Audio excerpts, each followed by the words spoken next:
Welcome everybody to the SecPod webcast series. Wherever you are, welcome. Thank you for joining. I know it's hard to find a global time that fits all time zones here.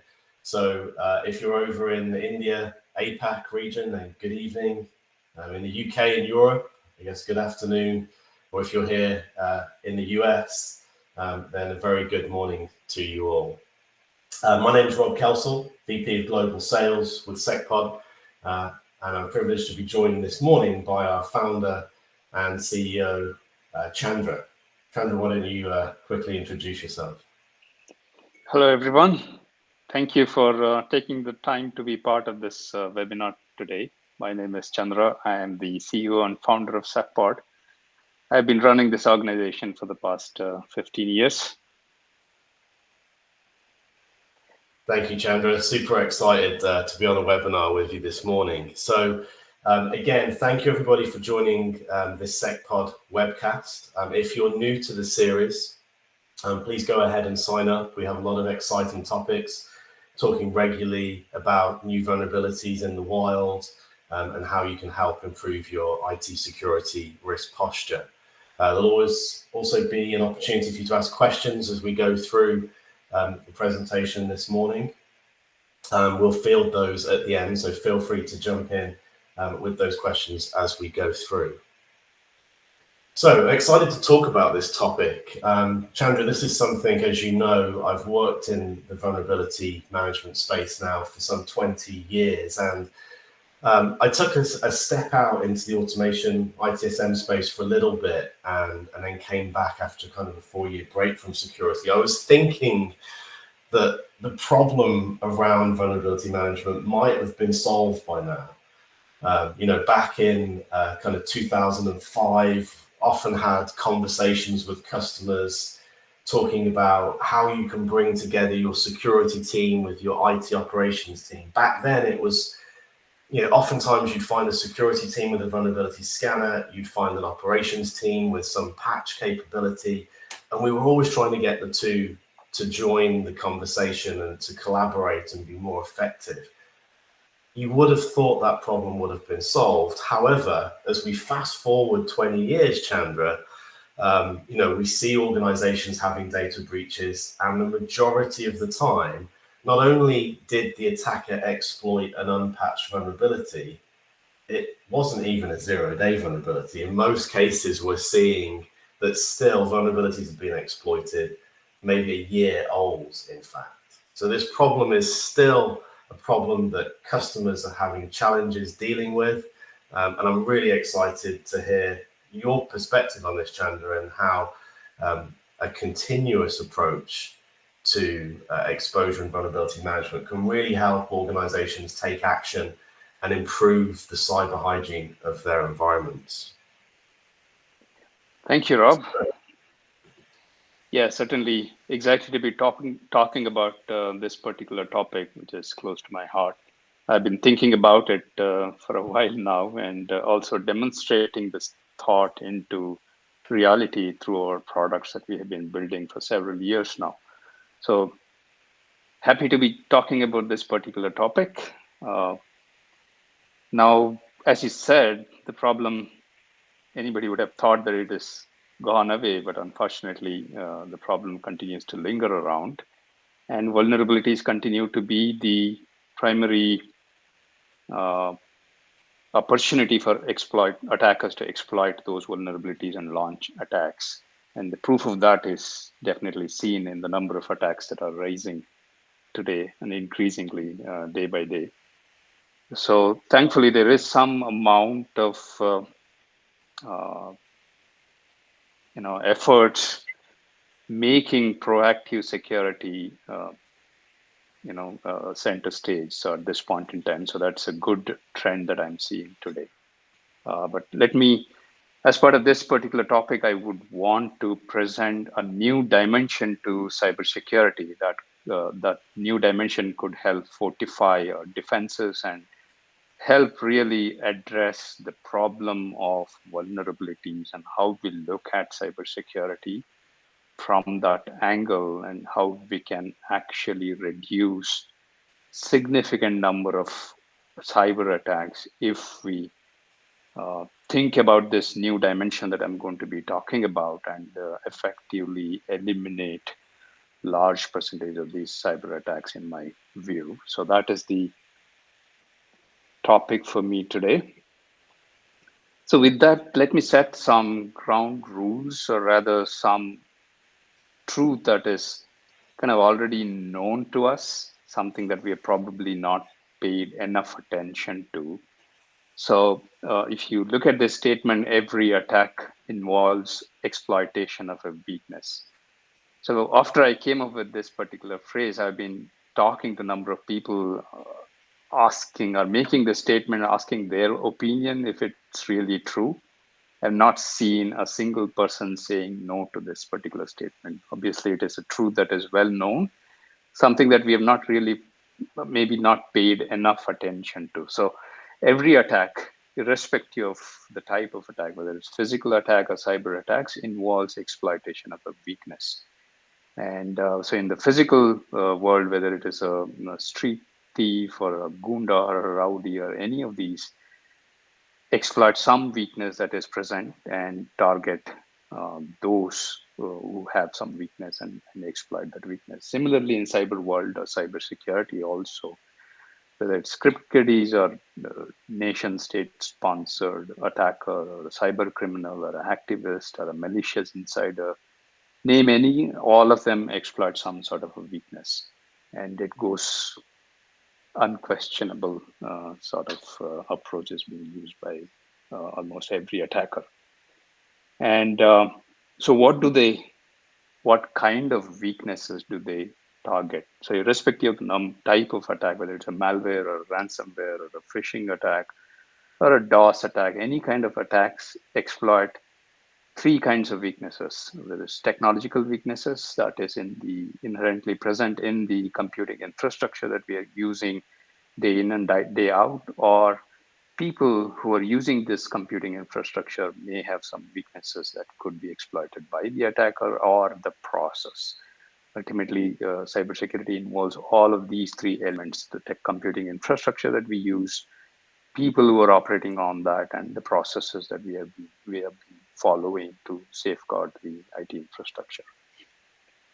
Now, if this is true, we can definitely write this on our wall. Every attacker leverages weaknesses of some kind. And whether it is technological weaknesses, people weakness, or process weakness, every kind of attacker exploits or leverages those weaknesses to launch an attack or conduct an attack or perpetrate an attack of different kind. So having understood this perspective, having kind of recognized this particular fact, sort of a new dimension opens up to cybersecurity. When we know that weaknesses is what every cyber attackers are after, let us look at cybersecurity from that weakness perspective, which is the new dimension that I'm talking about. If you look at the computing infrastructure, typically you have the devices, the users who are operating on the device, which is the identity, or the network devices, which helps us transfer data from one place to the other.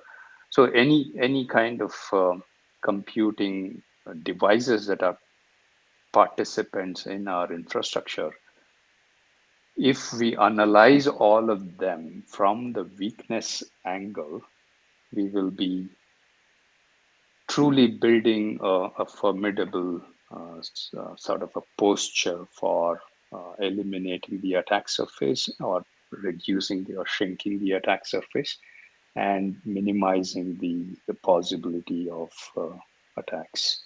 So this is the new dimension, looking at computing infrastructure from the weakness point of view and analyzing all of these, whether it's devices, the applications that are running in the cloud infrastructure, or the users who are using that, or the data that is present in the infrastructure, or the network elements, or the cloud infrastructure, which is now most obvious approach to host applications over the internet, or the security controls that are already deployed within the environment.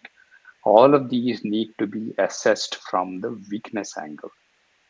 Now, when you start assessing these from the weakness angle, you will start learning about the infrastructure a lot better. You will start asking so many why questions. Why is it configured this way? Why a particular rule is set up this way? Why this particular traffic is allowed from an external inbound sort of a traffic. So you will start questioning almost everything. In that process, you will also start learning about your infrastructure, which is extremely critical for securing anything. You need to know that infrastructure, study that infrastructure really well to safeguard. So that becomes a sort of a prerequisite for securing anything. So once you have the deeper understanding, you'll start asking these questions and figuring out if those weaknesses that are present can be exploited by the attackers, and if they can exploit, obviously the attacks are kind of imminent. Now, there are other perspectives as well, not just the weakness perspective that I'm talking about now. There are data security vendors who talk about data being the center of everything. So if data is what you're trying to safeguard, why not look at data security alone and safeguard that data? But that's not enough, because data is not everything to the computing infrastructure on one side, and also you're only looking at a partial element within the entire IT infrastructure. There are other views of looking at cybersecurity from an attacker perspective, which is more of a performing an attack or penetration testing, as we call, and see if you are able to succeed in launching an attack. Then more or less you know what attackers are after, and eliminate those um, attacks, or eliminate those weaknesses proactively. But that again is not enough, because you may not have opportunity to uncover all kinds of weaknesses that are present by looking at it from the attacker perspective. There is also another well-known perspective, which falls into the detection and response layer, which is not a proactive security. It is not a hygiene measure, but more of detection, where the EDR, XDR, anti-malware products, SIM product, IPS, etc. So a whole array of these products belong to, where the idea is obviously to try and detect every possible attack or attack attempt and stop that particular attack while it is going on, which is again uh, kind of believing that we have the ability to stop everything, which is totally untrue. I would like to link this to playing a whack-a-mole game in a gaming arcade, where you have a large board and a lot of these moles are kind of popping up, and then you ultimately give in to fatigue, and you'll obviously not be able to win over that particular game if there are too many popping ups. And that kind of the same approach you can multiply in the cybersecurity world, because there are millions of such attack possibilities that you will have to deal with. Obviously, we tend to miss out, and that is why attackers are succeeding in launching the attack. But of course, we can also look at it from the devices that are participants, or the applications that are running in the infrastructure, or look at network, or look at identity. But all of these are kind of partial uh, approach to analyzing cybersecurity holistically. And that is where the weakness perspective kind of embodies all of this. You will be looking at your data, you'll be looking at your devices, you're looking at software applications that are running on this cloud infrastructure, for example, or you'll also be looking at network and the users. Holistically, you will look at all of them, analyze the weaknesses that are present, and proactively eliminate those weaknesses. So that is what weakness perspective presents us with an opportunity to look at everything, identify those weaknesses that are present, and proactively fix those weaknesses, so that attackers do not have an easy chance to launch attack. So basically what cyber hygiene or proactive security is all about. Now, the weakness that I've been referring to here is termed as vulnerability in the industry. I mean, we are familiar with vulnerability management for decades now.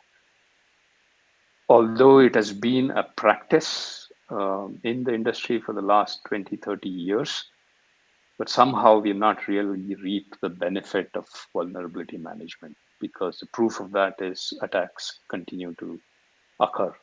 So, what has failed us, or why attackers are able to have an easy go at the infrastructure? Now, the problem is twofold. Number one is the tools ecosystem is not really um, giving us the opportunity to implement vulnerability management effectively. Problem number one is you run a vulnerability scan, typically takes several days to complete it. So most organizations resort to running a vulnerability assessment exercise once a month or once a quarter or at best once in 2 weeks. So that is definitely not going to help us because if you have a 0-day vulnerability that is published today, you need to discover that vulnerability today and you need to act upon that vulnerability today. You can't be waiting for 2 weeks or months to even find out that problem. The second is mitigation. So most of the organizations take anywhere between 2 to 5 months to fix those vulnerabilities that are identified. Thus, that goes on to prove how ineffective our tools ecosystem has been over these many years. And that is also the reason why you're not seeing that change that we should have seen. So if I have to implement a vulnerability management program within my organization, I have to rely on multiple point solutions, typically 5 to 6 different products. None of them talk to each other. None of them understand the language of each other. So it is difficult to integrate them into a single program. And that kills the automation that we should have been doing by now to make this into a continuous and automated routine. So, number of these problems persist in the industry today. The tools are not really gearing up for the new need of dealing with these vulnerabilities effectively. That's one problem. Secondly, we are not looking at vulnerability holistically.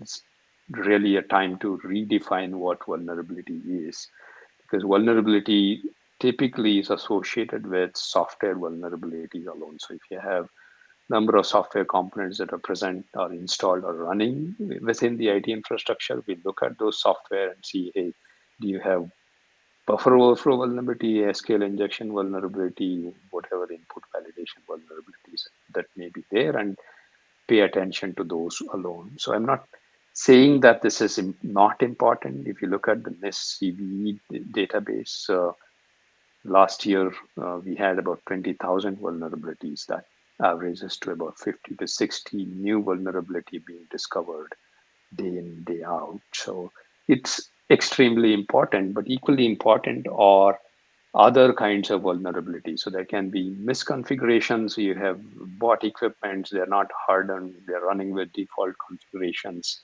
Again, easy low hanging fruit for attackers to go after those misconfigurations.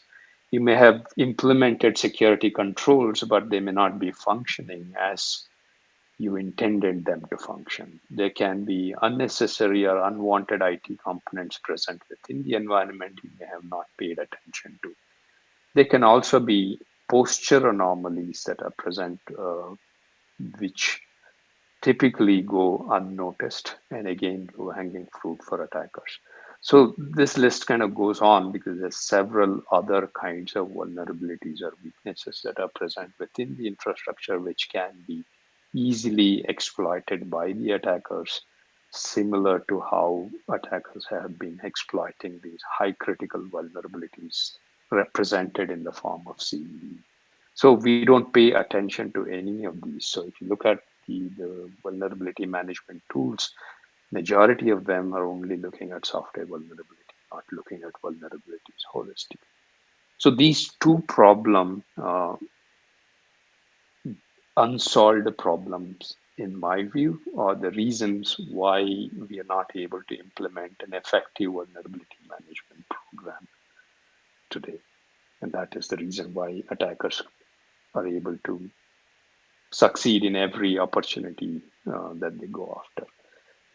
There is one another problem that I want to bring some amount of clarity into. So, in the recent past, I've seen exposure being kind of introduced as a replacement for vulnerability, and it is being presented as something that is going beyond vulnerability. In my view, that is not true. So the perspective there is that you have vulnerability, only if those vulnerabilities have the exposure, that is when the attackers are able to succeed in launching the attack. So why worry about all the vulnerability, just focus on the exposure.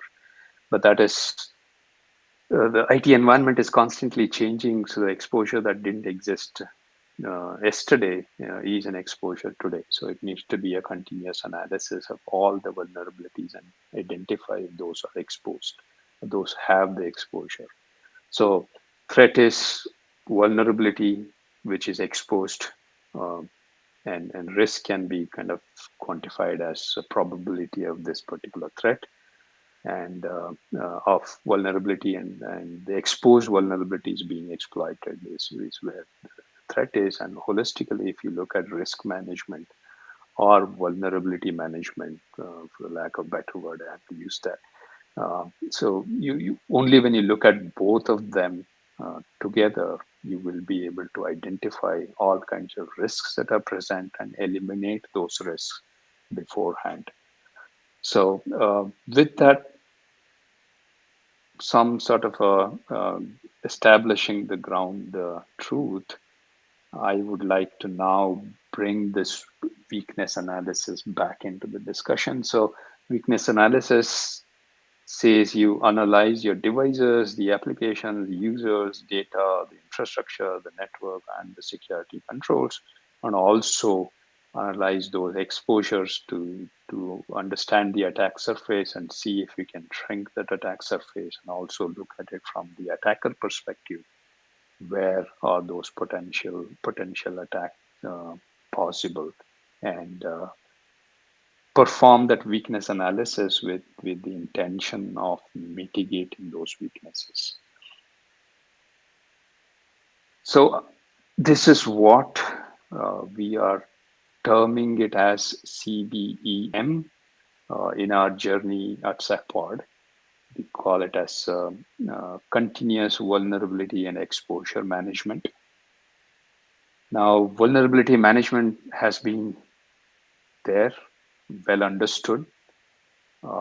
Unfortunately, we are calling it as vulnerability management. I would like to stress upon the term management, while most of the vulnerability management products only help discover the vulnerabilities and they don't actually help mitigate the vulnerability. So that is off done jobs. You know about the vulnerability, but you don't have the ability to fix those vulnerability, or you're taking several months to fix it. So this is not really a true management in my view. And we understood that exposures must also be studied along with vulnerability. It is not one or the other. And the other take is on the continuous part of it. So why is it needed? Why this vulnerability management needs to be a continuous process? So as I mentioned, the new vulnerabilities are being uncovered. The IT environment is changing every day. So whatever posture that you had yesterday is definitely not the posture that we have today. New zero-day vulnerabilities are probably are uncovered day in and day out. It is important to make this vulnerability management into a continuous and automated routine. We have been talking about continuous journey in the computing infrastructure automation space, but it is definitely the time to bring continuous into the vulnerability management space as well. So continuous vulnerability and exposure management is the fresh perspective that I have been talking about for cybersecurity, which allows us to analyze the weaknesses that are present in across the computing infrastructure, from devices to the applications to the end users, data, network, and security control. All of these weaknesses are analyzed, and you have the ability to strengthen by eliminating those weaknesses and fortifying our cyber defense. So this is what CVEM is all about. So at SecPod, we have uh, built this framework, the CVEM framework that I talked about, represented in this fashion, where you get continuous visibility into the IT infrastructure. All the elements that are present in the IT infrastructure, you need to have that continuous visibility. And you should have the deeper understanding of what that IT infrastructure that I'm trying to safeguard. The second layer is normalizing the IT infrastructure. So, as I mentioned, posture anomaly as a term earlier. So, it is important to kind of holistically analyze the computing infrastructure and identify if any anomaly or an outlier that is present in the IT infrastructure, which kind of helps us normalize the infrastructure or reduce the attack surface or shrink the attack surface and eliminate all the unwanted uh, uh, exposures that may be present. So maybe there's an unwanted application, maybe there is some users who are using a software application that is not supposed to be an approved one. So all of these, when you start analyzing anomalies or outliers present in the infrastructure, you'll start asking these why questions. Why is it configured this way? Why this particular application is installed? Why this user is connecting from a different subnet as against the standard routine, etc. So you can ask these questions, and if they are an anomaly, you can act upon those anomalies. So this will help us significantly reduce the attack surface. And then detect the vulnerabilities of all kinds, not just the software vulnerability, but also misconfigurations, missing security patches, security controls, whether they are functioning or not. So all of these need to be detected.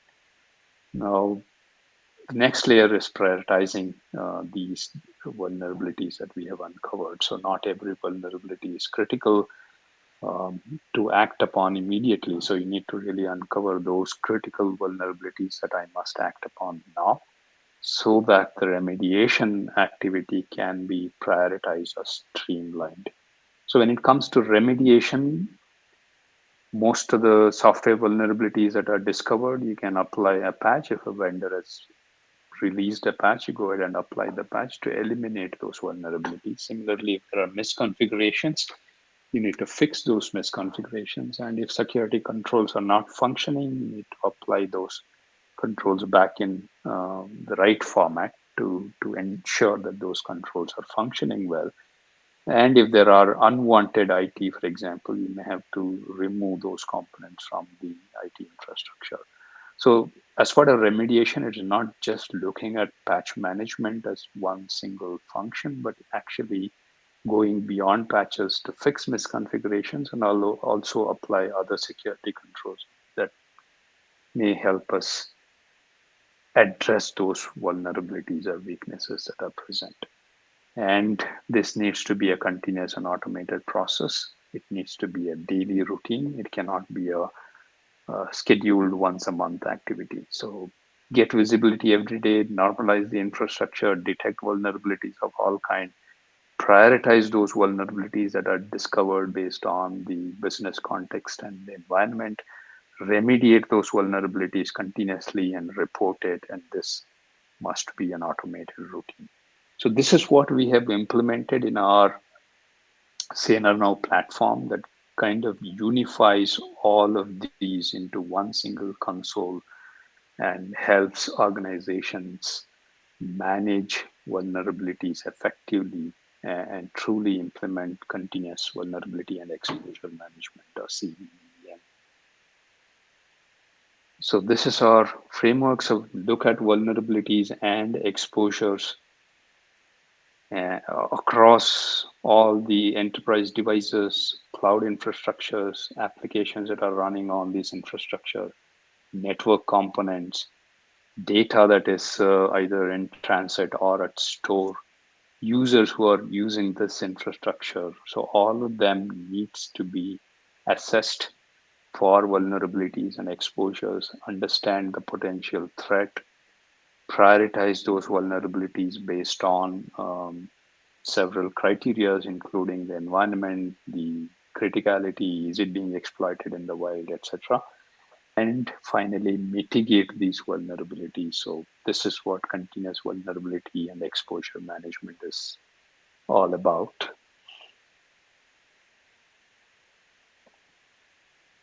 So time to shift focus to vulnerability management, exposure management, or weakness management, which we call it as CVEM, because every attacker is exploiting vulnerability. So it is important to rethink cybersecurity from vulnerability and exposure point of view. Over to you, Rob. Hey, good stuff, Chandra. Thanks for sharing your thoughts there this morning. Whenever I hear you speak, Chandra, I always pick up something new that I can talk to customers about. Today, I'm gonna change from panic patching to playing whack-a-mole.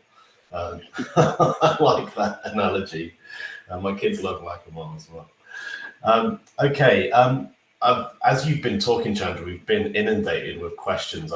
There's a couple of times actually I wanted to jump in and ask some questions as you were talking, but before we do that, actually, I would like to go ahead and just very quickly show a little bit of the product, if that's okay, Chandra. I think normally we would have a call to action on these webinars to arrange a one-on-one demo, and absolutely, if you're watching and want to get a one-on-one demo, do send your request into info@secpod.com, and we'll be happy to schedule that for you. But for now, I just wanted to show you the product and talk to some of the points that Chandra had mentioned there in the presentation.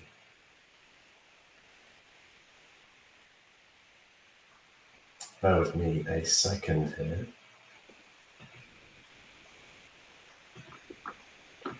Chandra, you have to let me know if you can see my screen okay. I do. Excellent. So I'm just here in the SanerNow platform right now on the device universe or unified dashboard. You can see it's just a little test environment that I'm running in my home office. But already with just 30 devices, you can see over 1,000 weaknesses, shall we call them, that I might have to deal with in my environment. So just looking here, Chandra, we can see we've got lots of vulnerabilities. Maybe I should start by looking at my CV vulnerabilities. I've also got some misconfigurations, some posture anomalies, and some missing patches, but where do I start? And you're absolutely correct, Chandra. Organizations are playing whack-a-mole. They're literally running around trying to find the latest vulnerabilities and patch them as quickly as possible. Oftentimes, they'll have a self-imposed 30-day SLA to patch critical vulnerabilities. But the problem is, as you mentioned, Chandra, not all critical vulnerabilities were created equally. So where do we start?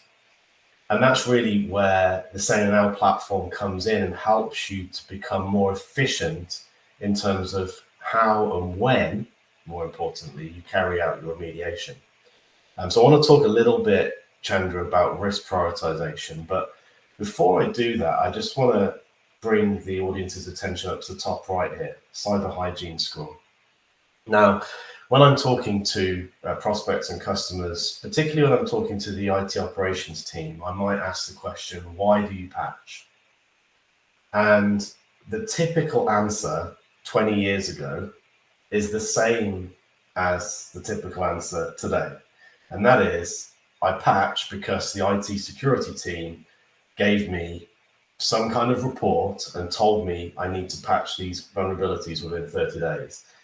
This is not the best answer, and it tells me that an organization is working in silos. The correct answer should be, I'm deploying patches in an efficient manner to improve the overall cyber hygiene of my environment and to reduce the risk of being attacked. Now, with the SanerNow platform, we absolutely help you to do that. This is a nice dashboard on the cyber hygiene side, but as we switch up to our risk prioritization dashboard, we can really start to drive action within an organization to efficiently remediate and improve the overall IT risk posture. So you can see here in this test environment, just with 30 devices, I've already got a bunch of stuff to get started on. But let's take a step back. Let's not get involved in this panic patching cycle, because not all critical vulnerabilities were created equal. Yes, there's some things here, 173 things that we should track, 179 things, most likely critical vulnerabilities, but let's get to these in our standard patch cycle. But there's 28 things here that we really must attend to sooner than our standard timeline. So these are the things where we might want to get a change advisory board, a change control set up for the affected CIs, and really sit down and understand the risk and understand that remediating these now is going to be preventing a likely cyber attack. Now, how do we do that? Well, we look at all of the different weaknesses that have been identified by the system, whether it be a vulnerability or a posture anomaly, misconfiguration, security best practice, or a missing patch. Let's take a step back and look at the exploitation. Is there a high risk of exploitation? Is there an attack in the wild? Is the attack automatable? What's the technical impact to recover from this type of attack? And what is the priority of the device itself? When we take all of this into account, we can really start to drill down. And if I jump back to the dashboard here, as we kind of funnel these things down, understanding factors influencing risk, we can see here that although I've got 21 critical vulnerabilities, actually this local admin account with the password lockout policy disabled is really likely to allow a brute force attack. It's highly automatable, and I should fix this immediately. And hence, quite rightly so, it's in that act bucket. So, as I said, if you would like a one-on-one demo, please do reach out, info@secpod.com, and we can get that set up for you. Love to show you the product more. I have to say, Chandra, worked with many products over the last 20 years, and this is really an exciting product to show customers. I just love to get onto a live demo and show how customers can truly improve their IT security risk posture. Now, questions, Chandra. We've got a lot today. I'm not sure if we're going to be able to get to all of them, but let's take a look here. Definitely too many questions to get to. If we don't get to your question, by the way, we will follow up after the webinar, but we'll try and get to as many as possible right here. Mm-hmm. The first one, Chandra, actually, I'm going to take this one myself. This one always comes up, and it's something that I've spoken about a lot over the last 20 years. So, does your solution require an agent? Can I take that one, Chandra, or would you prefer to take it? No, please go ahead.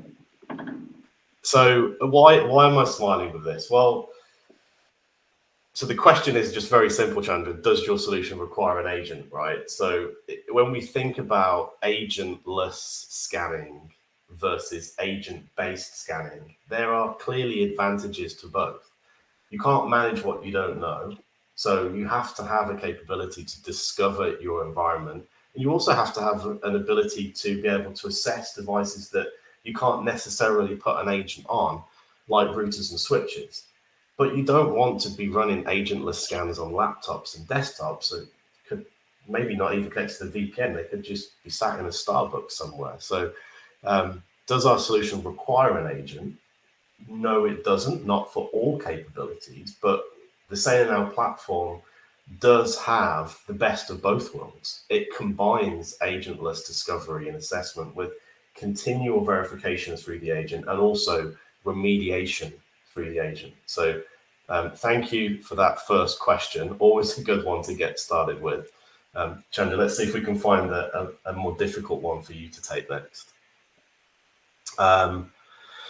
So here's a good one next, Chandra. What are the sources your solution uses to carry out an assessment? Interesting. All right. So I talked about vulnerability, and I also tried to kind of redefine what vulnerability is. It's not just a software vulnerability, but you should also look at misconfigurations and other kinds of vulnerability. So it's important to look at different sources for building this repository of security intelligence. So any good vulnerability management product is backed by a powerful security intelligence repository. So at SecPod, we've been building this since 2010, so close to 15 years now. So that's one of the value proposition that we offer to our customers. Our security intelligence is state of the art, outperforms every other vendors in the industry today. So we have a dedicated team that is performing security research every day, looking at various sources, publicly available as well as publicly not uncoverable or in the private side of it. So we look at all of these vulnerabilities. We look at which vulnerabilities are being exploited in the wild, or their malware which have made use of a particular vulnerability, or a ransomware that has made use of a particular vulnerability. And we study every possible attacks that are occurring, and we look backwards and see, backtrace and see which vulnerability was attacked or exploited and how they were able to exploit. So all of this activity is being performed by our security research team within SecPod, and we keep our security intelligence repository updated every day. So it's 24/7 continuous process that we have instrumented within SecPod. Thank you, Chandra. Hopefully that addresses the question. If you would like to explore that in a little bit more detail, do reach out, and we can show you that in the product as well. Next question here. It's another good one. As part of your continuous assessment, can you perhaps elaborate further? And hang on a second before you start to answer. Is it fully automated or semi-automated, and how much configuration does this need, Chandra? Yeah, so as I highlighted, one of the primary problem in the industry today is that vulnerability management is not continuous, not automated, while it certainly deserves to be. As we are seeing new vulnerabilities coming in every day, I said 50 to 60 new vulnerabilities just in the form of CVEs. There are other kinds of vulnerabilities that are getting identified. There are 0 days that we hear about almost every day. So, and the IT infrastructure is also kind of constantly changing. So that's one thing that is so permanent about the IT infrastructure is it's changing. Somebody may be updating something. Somebody tweaked in some configuration that was in place. Somebody turned off a security control that was supposed to be functioning, or a new device got introduced, or a new application got deployed. So there are a number of things that are happening or occurring to that IT infrastructure that we are trying to safeguard. So that kind of gives out a need for making the vulnerability management a continuous and automated process. So when we say continuous, yes, our platform is continuous in that sense. We are performing scans every day. New intelligence is getting updated into our repository every day. So we scan, we uncover the vulnerabilities on the same day, and then we have an effective remediation sort of integrated within the same platform. So if that is automation, yes, in that sense, definitely automation. Obviously, if you're making a change to a critical infrastructure, you may not want to take a chance. So there are obviously manual controls that can be put in place in this entire workflow, where you can make a decision whether you want to apply it now, or you want to apply it, you want to take a downtime, apply it today, or you can postpone it depending on the criticality of the vulnerability, etc. But having said that, there's a significant number of activities within the vulnerability management process that can be automated, and we have done that with SanerNow. Thank you, Chandra. There's a number of very similar questions on that topic, so I hope that has answered the question to all those that asked a similar question about continuous assessment. If not, feel free to repose the question, and it'll flag up for my attention if you need some more info on that one. Let's have a look here. This is a good question. Can I, and I might take this one actually, Chandra, if that's okay, then you can add if you've got something to add to it. But can I achieve CVEM by using my existing VM, I'm assuming vulnerability management, and EM, I'm assuming endpoint management, tool together? This is a great question, thank you. The simple answer is yes, of course you can. You can take any two separate tools and you can spend a hell of a lot of money integrating them. And in fact, in some very large organizations that I've worked with in the past, you can spend hundreds of thousands, if not millions of dollars integrating products to achieve what Chandra spoke about today. However, when you do that, and then those vendors don't talk to each other, and those vendors change, and APIs change, and your integrations fail, you really don't get a continuous approach. It's very disjointed, no matter how much money you spend. So being able to get this from a single vendor and a single pane of glass, integrated out of the box, is going to give you a much lower total cost of ownership, as well as faster time to value. So I'd encourage you to take a look at how this compares to those existing tools. You'll probably find that you can not only save some money, but you can also find a better solution that gives you a more continuous approach to vulnerability management. So anything to add there, Chandra? No, I think you covered it well. Okay. There's so many questions here today. This is fantastic. Thank you, everybody, for the questions. Another great one here, Chandra, maybe you can take this one. Managing the sheer number of CVEs in a network is difficult enough. Yes, we agree.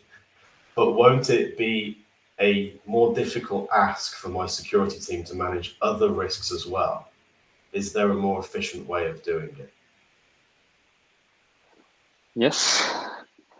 Every vulnerability is a vulnerability that an attacker can go after. Millions of vulnerability, yes. Millions of misconfiguration issues, yes. All of them need to be dealt with some way or the other. But the important thing is, are all of those vulnerabilities extremely critical that I must act upon today? The answer may be 95% of the time, no. So that's where the risk prioritization really becomes invaluable, where you know from various parameters, from the environmental information or business context or the severity of the vulnerability itself, is it being exploited in the wild? If it is easy to exploit, are there security controls that are present within the system that makes it ineffective for attackers to go after?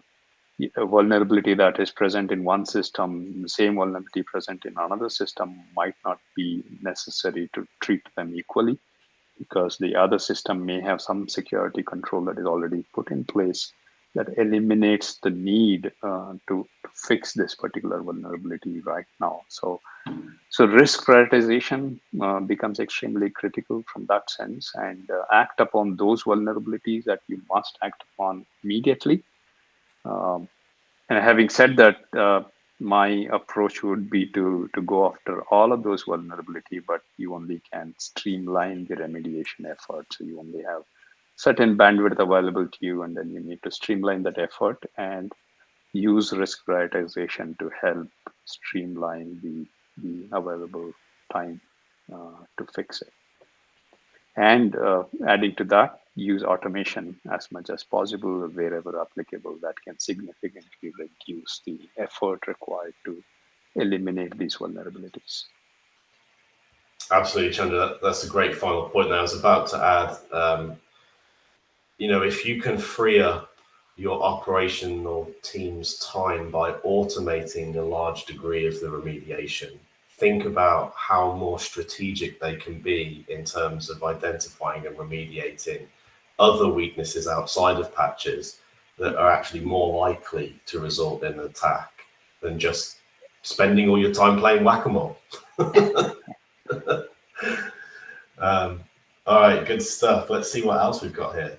This is great, guys. Thank you for all the questions. Well, we just spoke about remediation, so let's pick out a remediation one. There's several asked around remediation, Chandra.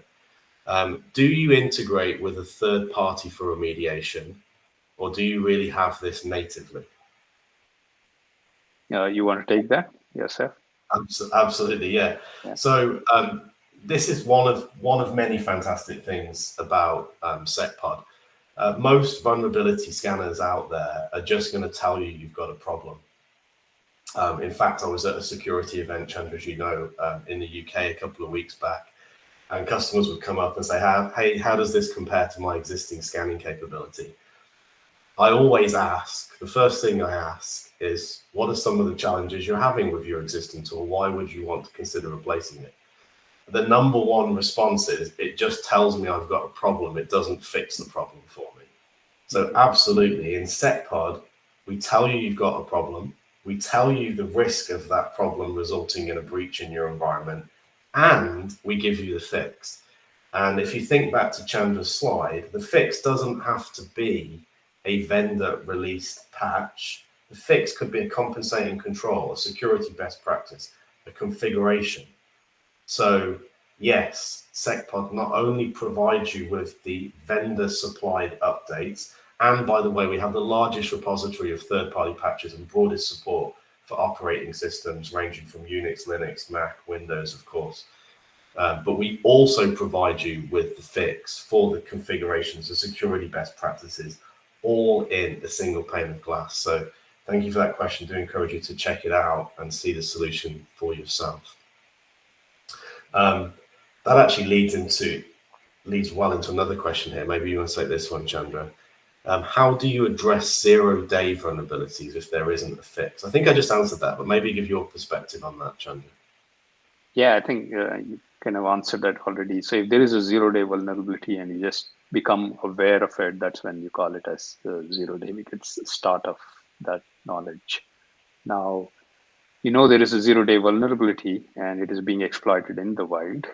And so the immediate response would be to find out if your organization is having the same vulnerability and if it exposed and can it be exploited by the attacker. So the most important requirement is to uncover that vulnerability as quickly as possible within the same day or within a few hours of coming to know. So that's extremely important. So once you have uncovered that vulnerability, most likely the vendor has not released a patch yet because nobody knew about it. So the way to go about addressing such vulnerability is that the compensating controls may be available. There are some workarounds that may be available to make sure that particular vulnerability is not kind of having that exposure. So there are a number of those preventative sort of controls that you can apply to eliminate that risk of being exploited for the time being until the vendor releases a patch, which would be the right way to approach that vulnerability by applying that patch whenever it becomes available immediately. Absolutely, yeah. I think it's important to get visibility, but also with that visibility to get some intelligence so that you can make an educated decision on the most effective compensating controls to apply. How are we doing on time, Chandra? We got time for a couple more questions? Yeah, I think There's we do plenty have. more to pick from. Yeah, we do have 5 more minutes, I see. Yeah. Here's a good one I like, actually. So going back to the concept of leveraging a weakness. So the question is, does the attacker only leverage weakness? Do they look for a weakness to exploit? Are all attacks based on exploiting weaknesses? For example, can attackers misuse features or functionalities of the system? Interesting question. I can take that if you like. Yeah, so in a way, that is also a weakness that somebody is exploiting. So when I say vulnerability, it is not just the software vulnerability. A misconfigured system is also a vulnerability. Somebody ignored to update their password policy and strengthen, harden the policy is also a vulnerability. Unknowingly, someone has installed a VPN client that is doing some sort of a secret tunnel getting established to the outside world is a vulnerability. Somebody has been given a privileged access where that person is not supposed to have that access is a vulnerability. So everything is actually a vulnerability. And if you look at it, every attacker is going after these vulnerability. I can't think of any attack that does not exploit weakness. So that is why I kind of made that as a truth statement. Every attacker leverages weaknesses of some kind. So if there is a disagreement, I would definitely want to hear about it. As I mentioned earlier, no one so far has disagreed on this particular statement. This might be the first person who's attempting to disagree, but let's obviously we don't have a two-way conversation with them here. We just have the chat question. But no, I think let me put it this way. So oftentimes when I was working with a previous company and we had a solution that focused on server patching, I was asked, after putting the agent on and looking at missing patches on a server, they would say, hey, we've got a vulnerability here in Adobe Paint Shop Pro. I can't remember the exact application, but something like that. So this could be seen as a feature, right? There's a paint package on a server. My answer is, well, why do you want to patch it? Why is it even there? Sometimes when we think about reducing the attack surface, we're actually removing features and functionality, or we're removing weaknesses. Any feature or functionality could be a weakness in a system that could be exploited. If it's not needed, remove it. If you think back to your slide, Chandra, you talked about users, software, operating systems, devices, a local admin on a server. It's a feature. It allows someone to log in and do something. It's also a huge weakness. So, I'd urge you to think about managing the attack surface.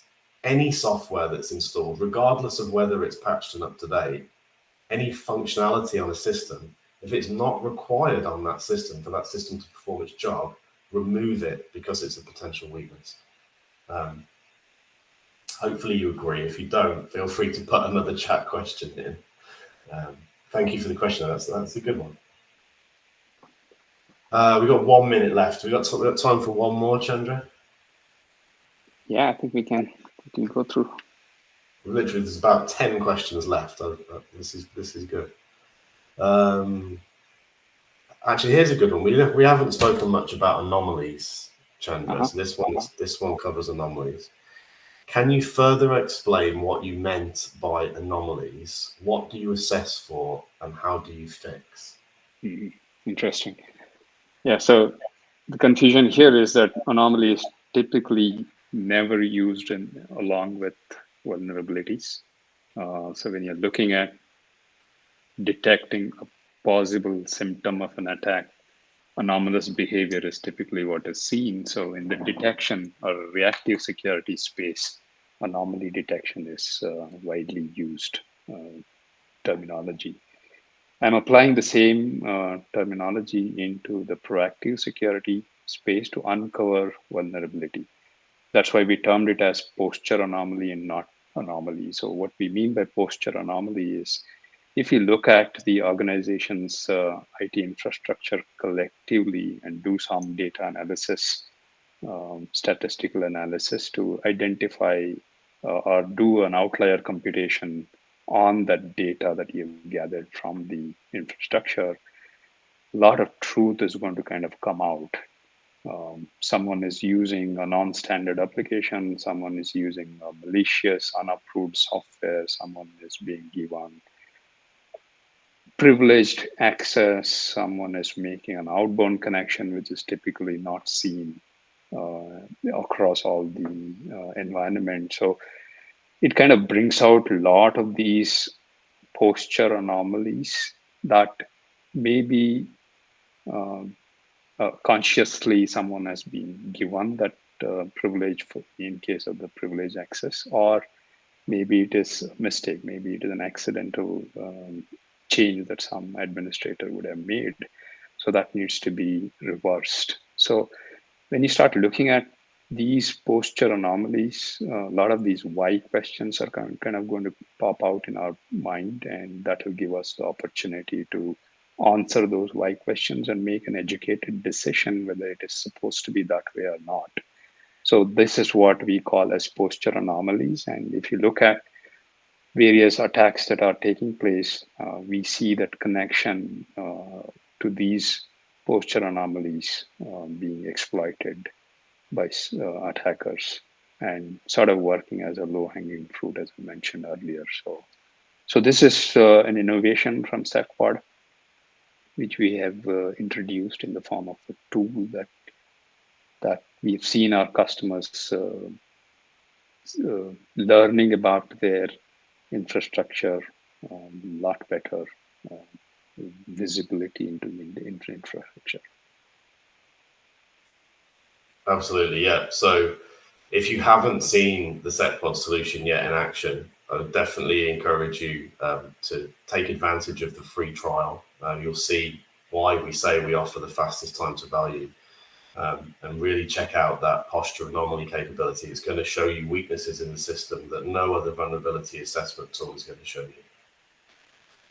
So, Chandra, that's all we've got time for. There are some questions left that we're not going to have time to get to. We'll follow up with individuals on those in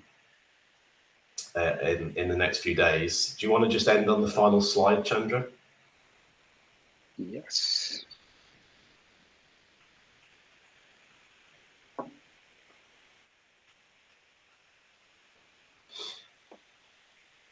So please do reach out to us, info@secpod.com.